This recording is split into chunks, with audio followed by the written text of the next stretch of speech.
Radicals and simple radical form. This corresponds to section 8.3 in the book. We want to be able to simplify radicals. So let's try one, 192, let's say, square root of 192. So one of the ways is we're going to try to reduce this value underneath the radicand. This symbol is radicand. So let's get the factorization of this. This is 2 times 96. 96 is 2 times 48. 48 is 2 times 24. 24 is 2 times 12. 12 is 2 times 6, and 6 is 2 times 3.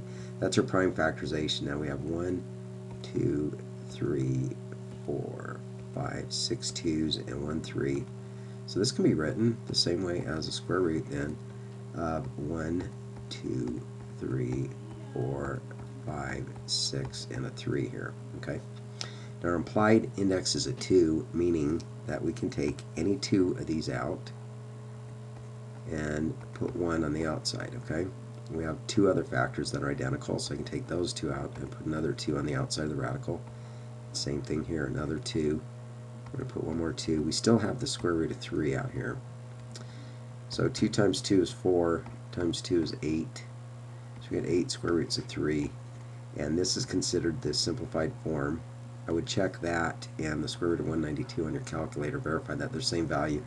This is considered simplified because our radicand is reduced.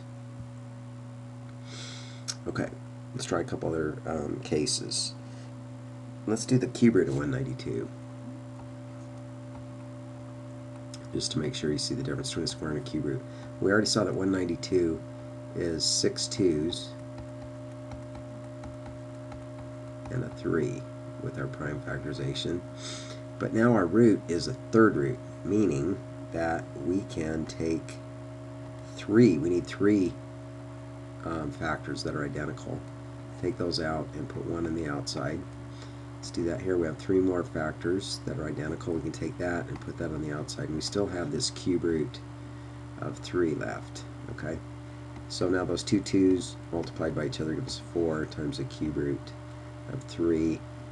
Check that this gives you the same value in your calculator as the cube root of 192.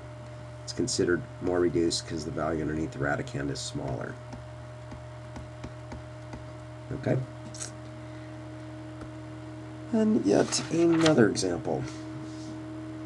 Often and on the test you will see radicals in the denominator.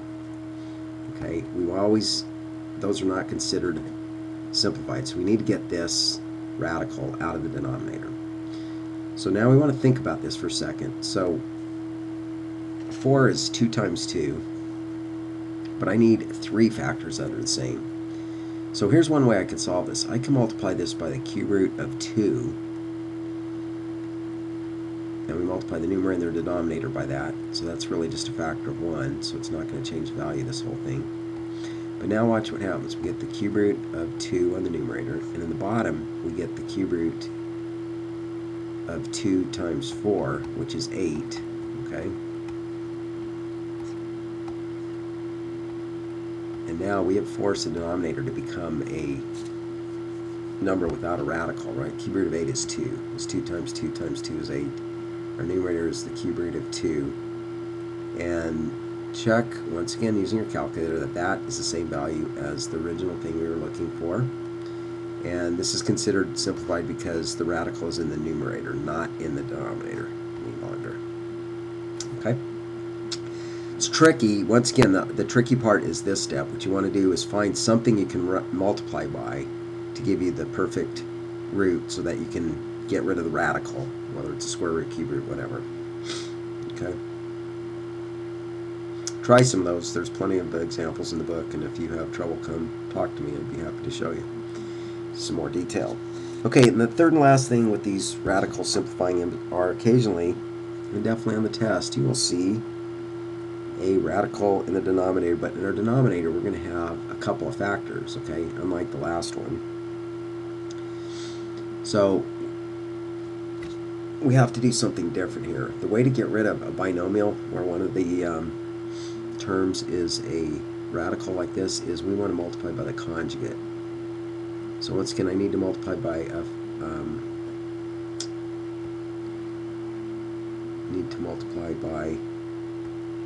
the same thing on the top and the bottom. So 3 plus, I'm sorry, we want a minus. I'll get this eventually, I think. Okay, so we want the conjugate. So once again, that's 3 minus the square root of 5.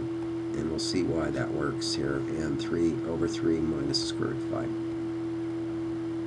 So this is just a factor of 1. This whole thing is a big factor of 1. So it doesn't change the value of it. It just makes it look different.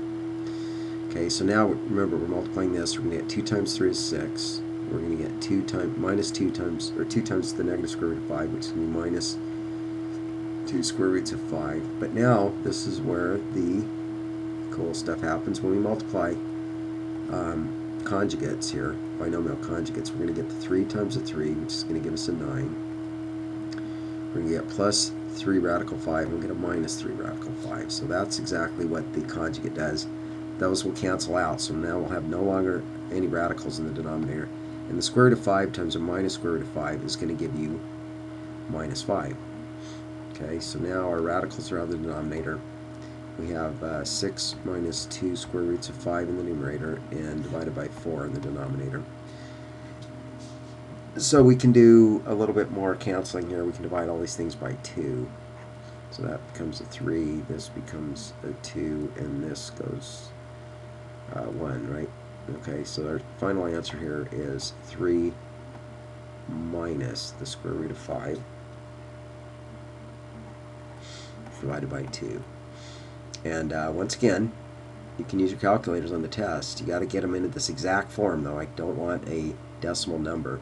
But you can go back and check that that's the same as that. These two things are the same with your calculator. Okay, and you can do that on the test too. But once again, you can't give me a number, one number like whatever this comes out to, 1.54379, because that will not be an exact answer. Okay, try some of those in the book. If you have questions, let me know.